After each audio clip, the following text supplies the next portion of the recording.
Bonsoir à tous, bienvenue dans votre JTM en direct sur KTV. Nous sommes le mercredi 26 juin et à la une de votre journal, le préfet fait le point sur l'actualité du moment. Lutte contre le travail illégal, réorganisation de la police nationale, recherche sur le volcan. Les services de l'État ne chôment pas. Si l'impatience est toujours aussi grande au sein de la population, le délégué du gouvernement assure que les actions se multiplient dans tous les domaines. Le point dans ce sujet avec au montage Leslie Vimenet. Les services de l'État multiplient les contrôles dans de nombreux domaines d'activité. Objectif, réduire le travail illégal qui représente une grande partie de l'activité économique de l'île. L'économie informelle est partout dans l'île. C'est évident. On ne peut pas le régler, il faut être réaliste en la matière. Ce n'est pas quelque chose qui va se régler en 48 heures. Quelques chiffres. Il y a 2500 entreprises qui sont, je dirais, enregistrées, complètement connues par les services fiscaux, par différents services. Il y en a 3000 qui sont en train de se mettre dans les clous, pour dire simplement.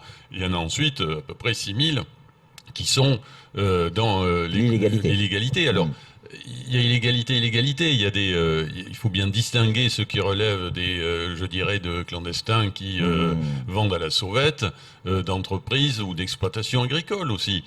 Sur le BTP, il y a des entreprises, il y a des grosses entreprises ici à Mayotte, mais il y a aussi des PME, souvent propriétés de Mahorais, qui ont besoin de se développer. Bien sûr. Et il ne faut pas qu'elles soient concurrencées par des personnes qui vont utiliser de la main-d'œuvre illégale pour faire des chantiers. Autre sujet abordé ce matin avec le délégué du gouvernement, la réorganisation de la police nationale.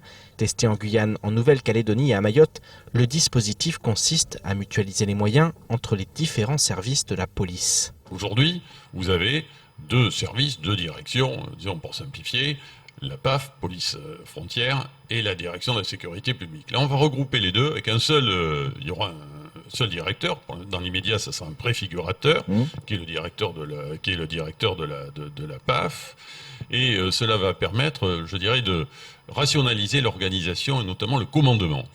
Poser un état-major commun pour l'ensemble des forces, et ensuite avec des spécialisations par métier, mais qui existent déjà, avec le renseignement territorial, la police des frontières, la sécurité publique, les services judiciaires, de police judiciaire, et surtout une mutualisation aussi des moyens de fonctionnement. Donc là, on va aussi, ça doit permettre de mettre plus de monde aussi sur le terrain. Lundi, le préfet a également participé au compte-rendu de la mission MAIOPS 2. Cette dernière a notamment permis de révéler qu'il n'existe pas forcément de corrélation entre la naissance du volcan et les séismes. À ce titre, les recherches se poursuivent et vont s'intensifier dans les prochains mois. Ce qui est important, c'est que le gouvernement a décidé de continuer, bien sûr, à continuer les recherches. Donc les scientifiques sont en train de travailler, tout n'est pas à Paris, d'ailleurs, ce jury là qui était dirigé, la dernière équipe est basée à Brest, Ifremer Brest, c'est l'ensemble des structures scientifiques françaises qui travaillent sur ce sujet. C'est le CNRS, l'Ifremer spécialisé dans les fonds marins, c'est l'Institut de géophysique du globe de Paris, il y a beaucoup de structures, le BRGM, qui sont mobilisées et qui sont en train de travailler sur ce que vont être les prochaines recherches et prochaines campagnes scientifiques. Il va y avoir d'autres recherches aussi en mer pour surveiller le phénomène. Donc c'est à la fois de la recherche fondamentale, mais aussi de la surveillance du phénomène, pour notamment modéliser, ça c'est l'intérêt que nous avons directement, pour aussi travailler sur les risques potentiels qu'il peut y avoir. Séisme, tsunami, submersion marine, l'État va travailler sur la prévention des risques pour se préparer aux différents scénarios que pourrait connaître l'île. Quant au nom du volcan, il fait actuellement l'objet d'un concours auquel participent les élèves mahorais. Il faudra donc encore patienter quelques semaines avant que notre volcan puisse être appelé par son nom.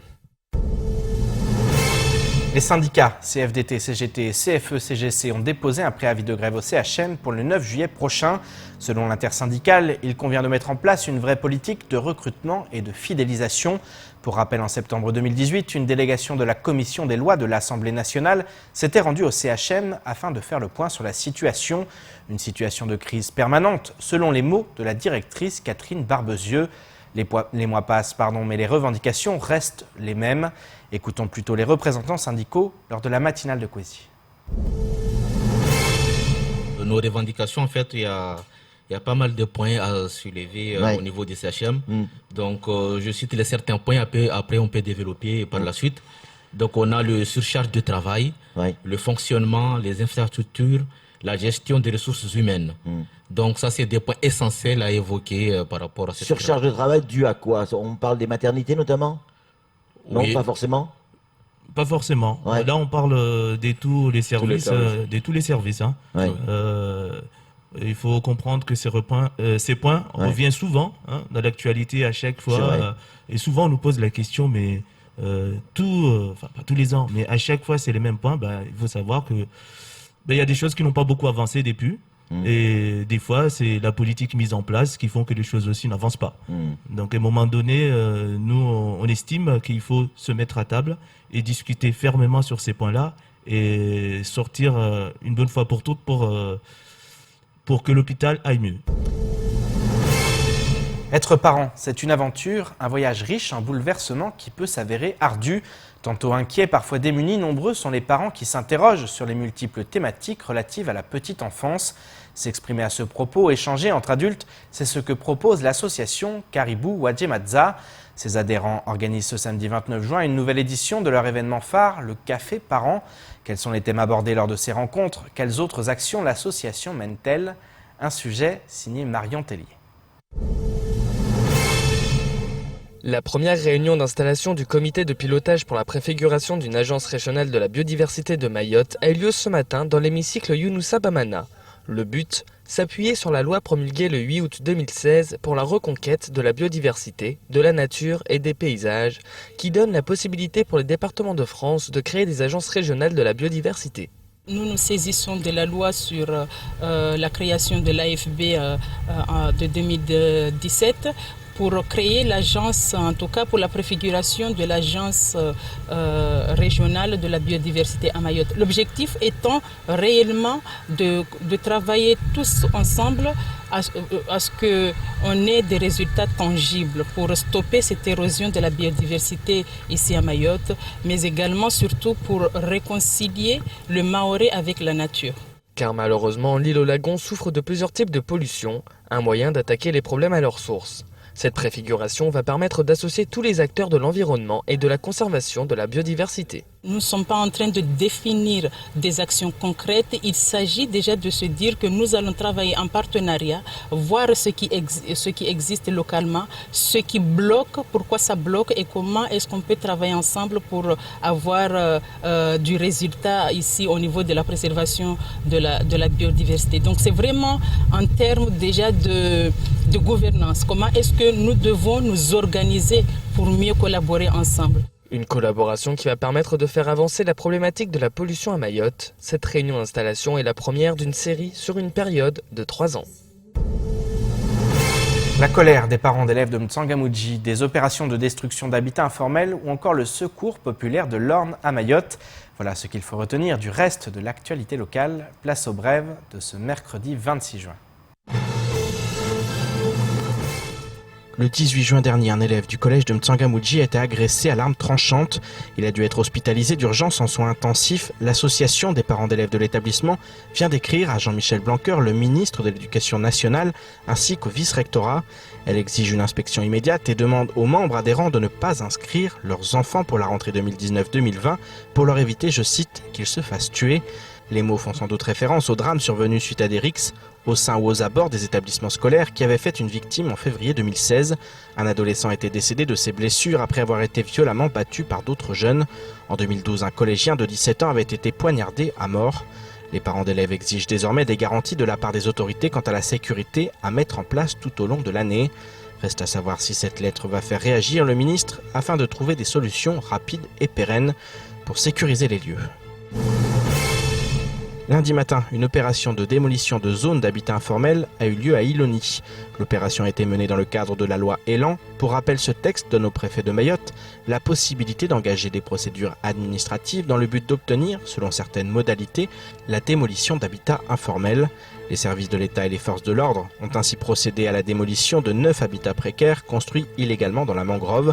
Le site a ainsi pu être remis en état, tandis qu'une famille présente sur la zone a été prise en charge afin de se voir proposer une solution d'hébergement. Les autres familles avaient déjà quitté les lieux. Déjà la semaine dernière, le préfet de Mayotte avait ordonné le concours de la force publique pour permettre la sécurisation d'une opération de démolition de Banga dans le cadre de la flagrance.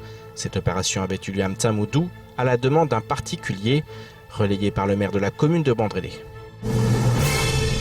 En août 2015, le Secours populaire de l'Orne avait accueilli 8 enfants mahorais dans le cadre de la campagne Vacances. Ils avaient ainsi pu passer un séjour inoubliable en participant notamment à l'immense fête de la solidarité organisée à Paris.